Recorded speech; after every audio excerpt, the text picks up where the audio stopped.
This skill may be performed either with and/or without the gum elastic bougie device.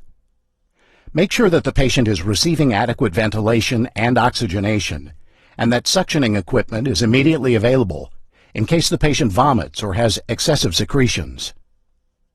First, ensure proper sterilization.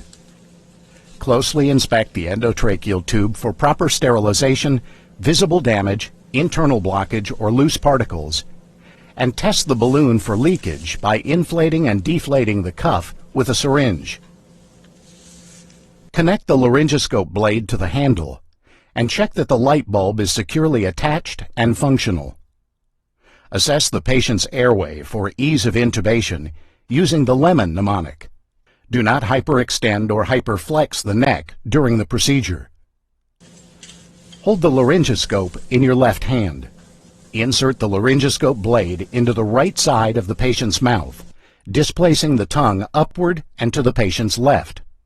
Please note that this only applies to a Mac blade and not a Miller. Visually identify the epiglottis and then the vocal cords. External laryngeal manipulation with backward, upward, and rightward pressure may be helpful for better visualization. Under direct vision, gently insert the endotracheal tube into the trachea without applying pressure on the teeth or oral tissues. Inflate the cuff with enough air to provide an adequate seal, but don't overinflate it.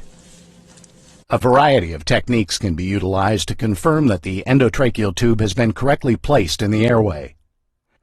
If endotracheal intubation is not successfully accomplished within seconds, or in the same time it takes to hold your breath before exhaling, discontinue attempts, apply ventilation with a bag mask device, try again using a gum elastic bougie, or seek assistance from another qualified provider. When you have ensured correct tube placement, secure the tube. If the patient needs to be moved, tube placement needs to be reassessed.